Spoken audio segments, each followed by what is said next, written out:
আত্মদর্শনের সাধনের বিষয়বস্তুটা কি?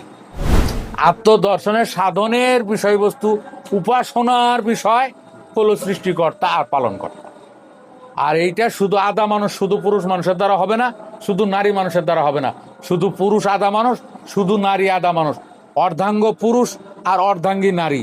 এই আদা অঙ্গ অঙ্গ যখন দাম্পত্যে আবদ্ধ হয়, বিবাহ হয়, একটা সংসারে আবদ্ধ হয়, তখন এরা পূর্ণ মানুষ হয়। তখন মানুষের হয় 4 পা। শুধু আদা মানুষের 2 পা, আর পোড়া মানুষের 4 পা, আর সাধুদের 6 পা। সাধুদের নাসিকার ডান বাম, এটা নিয়ে চলে সাধুরা। তার সাধুর পা 6টা, মানুষের পা 4টা, আদা মানুষের পা 2টা। একজন আমার বলছে যে বাজান এই 50 বছর বয়সে মানুষের পা 4টা, এটা আমার জানা ছিল না। কে জানি কইছে এরকম মানুষের পা 4টা, কেই জানা। হ্যাঁ, এক পিস হবে। যেমন আমরা যদি একটা উদাহরণ দেই, এটা একটা লেখনী, বাংলা ভাষায় লেখনী, আরবি ভাষায় কলম, ইংলিশ ভাষায় পেন, বাংলা ভাষায় কি লেখনী। এর নাম লেখনী। এই লেখনের 2টা অংশ, একটা মুখ আর একটা বডি, তাই না? এইটাও বাজারে বিক্রি নেই, এটাও বাজারে বিক্রি নেই। এটাকেও শুধু লেখনী কেউ বলবে না, যেটা লেখনী, এটাকেও লেখনী বলবে না। এই 2টা অংশ যখন আমরা একটা জায়গায় আবদ্ধ করব, তখন এটা পূর্ণাঙ্গ লেখনী, তাই না? তদ্রূপ ইসরায়েল একটা গানের ভিতরে লিখছে 3.5 হাত লম্বা মানুষ, অর্ধেক ফাড়া। তাহলে নারী এবং পুরুষ 3.5 হাত লম্বা, অর্ধেক ফাড়া, হলো অর্ধেক, এই হলো অর্ধেক। বুঝাইছে? মানুষের পা কয়টা? এই জোরে কও। মানুষের পা 4টি। আমি পুরুষ, আমার অর্ধাঙ্গী আছে নারী, ওই হলো অর্ধেক। যখন দুইজনের দাম্পত্য আসছে, তখন আমি পুরা মানুষ হইতে, নাহলে আধা মানুষ সারা জীবন। শুধু আদা মানুষের কোনো সাধন ভজন নাই, শুধু নারীর কোনো সাধন ভজন নাই, শুধু পুরুষের কোনো সাধন ভজন নাই। দাম্পত্যে এলে এদের সাধন ভজন শুরু হয়। কিভাবে?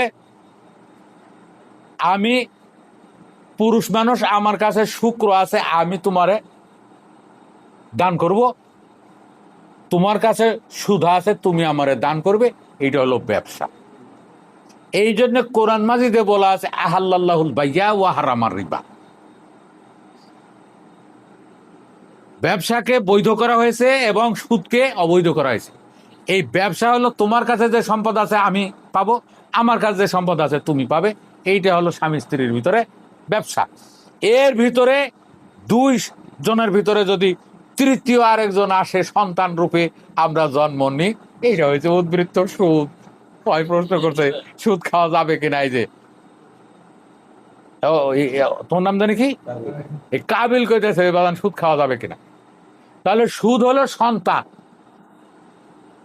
সুদ হলো যেহেতু কোরআন হলো জীবন দর্শন, জীবন বিধান, জীবন বিজ্ঞান। এটা তোর ব্যাংকিং বিজ্ঞান না। তোরে এখান থেকে একটা আয়াত নিয়ে যায় ব্যাংকে লাগাতে কইছে কোন শালা? তোর জীবন দর্শন, তুই জীবনের ব্যাখ্যা কর। তাহলে আমাদের করণীয় সাধনীয় কি? সাধনীয় হলো দাম্পত্যে আবদ্ধ হয়ে স্বামী স্ত্রীর ভিতরে স্বামীর কিছু প্রাপ্য স্ত্রী, কিছু স্ত্রীর কিছু প্রাপ্য স্বামী, এটা হবে ব্যবসা। এর ভিতরে যদি আর একটা উদ্বৃত্ত আসে সন্তান, এইটা হবে সুদ, এইটা হলো হারাম। আহাল্লাহুল বাইয়া, ব্যবসা করা হলো বৈধ, ও হারামার রিবা, এবং উদ্বৃত্ত গ্রহণ করা হলো অবৈধ। উদ্বৃত্তটা হলো সন্তান, আর এই সন্তানটাই হলো শিরক। সন্তানটা হলো মূর্তি পূজা। সন্তান গ্রহণ করতে গেলে আল্লাহ আর রাসূল আর নবী, এই 3 জন, এদের যে বাসভবন বা এদের যে ভবন, গণভবন বলি, বাসভবন বলি, আর সাধারণ ভবন বলি, আর উচ্চ ভবন বলি, আর স্বর্গ বলি, সেই জায়গাটা হলো নারীদের জরায়ু। মানুষের জরায়ু, মানুষ বললে পূর্ণাঙ্গ মানুষ। নারীর নামটা নিলে বলবে যে এরা হলো নারী বাস, এরা নারী নিয়ে অপকর্ম করে, এই কথাগুলো বলবে। এই জন্য মানুষ বললে হয়, ভালো হয়। মানুষের জরায়ু, এইটা হলো আমার তোমার সকল মানুষের পিতৃপুরুষের আবাসভূমি, আদি নিবাসভূমি, সবাই এই জায়গায় যায়, এই জায়গা থেকে ফিরে আবার আসে, আবার যায়, আবার আসে, আবার যায়, আবার আসে বাপের বাড়িতে সবাই। এখানে 70 বছরের জন্য মুসাফির বা ভ্রমণকারী রূপে ভ্রমণে আসে, আবার জরায়তে যায় মেলে। এই জন্য কোরআন মাজিদে আয়াত আছে কি, মিনহা খালাকনাকুম ওয়া ফিহা নুঈদুকুম ওয়া মিনহা নুখরিজুকুম তারাতান উখরা। এখান থেকে তোমাকে সৃষ্টি করা হয়েছে, মিনহা খালাকনাকুম, এখান থেকে তোমাকে সৃষ্টি করা হয়েছে, ওয়া ফিহা নুঈদুকুম, আবার এখানেই তোমাকে মিশিয়ে দেওয়া হবে, নিয়ে আসা হবে, ওয়া মিনহা নুখরিজুকুম, এখান থেকে আবার আমরা তোমাদেরকে বের করব শেষবার, তারাতান উখরা, শেষবার। অর্থাৎ তোমাকে জরায়তে নেওয়া হয়, আবার জরা থেকে বার করা হয়, আবার জরায়তে নেওয়া হয়, আবার তোমাকে বার করা হয়। খাও হলো এইটা কি? এই না পথে কত লোক যায় আর আসে অবিরত। আমি সদাই তাকে পন্থপানে চাই, আরে দল আমার আসবে বলে না, এই না পন্থ দিয়া রে, দল আমার আসবে রে, এই না পন্থ দিয়া। এইটা ছিলাম আমাদের উপাসনার আর ইবাদতের বিষয়বস্তু হলো আমার পালনকর্তা আর সৃষ্টিকর্তা। এইটা থাকে জরায়ুতে, এইটাই তাদের এই স্বর্গধাম। এখানে বসেই কারিগরিটা করে সৃষ্টিকর্তা, পালনকর্তার সংবাদদাতা, এই তিনজন। এর বাইরে আর কোনো ঠাই ঠিকানা নাই। তবে এইটা এমন, এত দূরে জরায়ু, কিন্তু কি কত দূরে, কত দূরে জরায়ুটা কত দূরে হবে? পেটের ভিতরে না, দেহের ভিতরে। তো লালন সাইজি লিখছে, সে আর লালন একখানে রয়, তবু সহস্র যোজন ফাঁক রে, আমি একদিন না দেখিলাম তারে। থাকে আমার দেহের, আমার বাড়ির আবার জরায়ুতে থাকে, তাও 1000 যোজন দূরে, সহস্র যোজন দূরে। সহস্র 2 ক্রোশে 1 যোজন হয় আগের মধ্যযুগীয় বাংলা হিসাবে। মধ্যযুগীয় বাংলা হিসাব 2 ক্রোশে 1 যোজন। আর 1 ক্রোশ সমান বর্তমান 1.5 মাইল, 1.61 কিলোমিটার। 1.61 কিলোমিটার 1 ক্রোশ সমান, বা 1 মাইল সমান ওইটা। তো এমনি 1000 যোজন দ্বারা এইরকম ফিতা দ্বারা মাপলে হবে না। হলো 1000 যোজন মানে 1000 মাস, মানে 1000 শ্বাস, আর 24 শ্বাস। এই 24টা শ্বাসে 1 মিনিট গত হয়।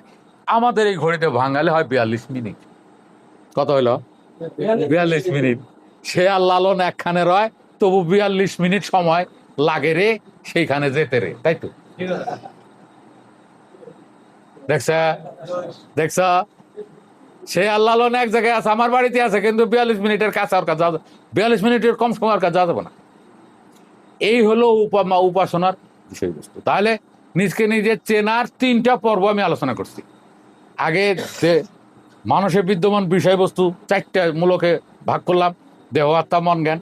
তারপরে এগুলোর প্রকারভেদ বলে দিলাম। এরপরে বললাম যে এই দেহ, আত্মা, মন, জ্ঞান কে বড়, কে ছোট, কে কোত্থেকে কিভাবে এলো, ঠিক আছে। তারপরের পর্বে বললাম যে সাধনীয় বিষয়বস্তু মানুষের কি। এই 3টা ভাগে আলোচনা করাই কি হলো, প্রাথমিকভাবে আমাদের এখানে যারা এসছে, প্রাথমিক লেভেলের প্রথম পর্যায়ের, তাদের জন্য নিজকে নিজে চেনার সূচনা হলো। কিভাবে আমরা নিজকে নিজে চিনবোটার সূচনাটা হয়ে গেল এইভাবে। তাহলে দেহ খোলার দরকার নেই, ভাঙার দরকার নেই, ছেঁড়ার দরকার নেই, কাটার দরকার নেই, ডুম ঘরে যাওয়ার দরকার নেই। আমরা এইভাবেই দেহ, আত্মা, মন, জ্ঞান চিনলাম, এদের সংজ্ঞা, প্রকারভেদ, উপস্থিতি এবং অর্জন বর্জনের উপায় জানলাম, কে বড় কে ছোট এটা জানলাম। এখন মানুষ রূপে জন্ম নিয়ে এসে আমাদের সাধনীয় বিষয়বস্তু কি এটা জানলাম, কত দূরত্বে এর আছে এটাও জানলাম। তাহলে প্রাথমিক আত্মদর্শনটা শেষ হয়ে গেল। ক্লিয়ার? আচ্ছা, ঠিক আছে।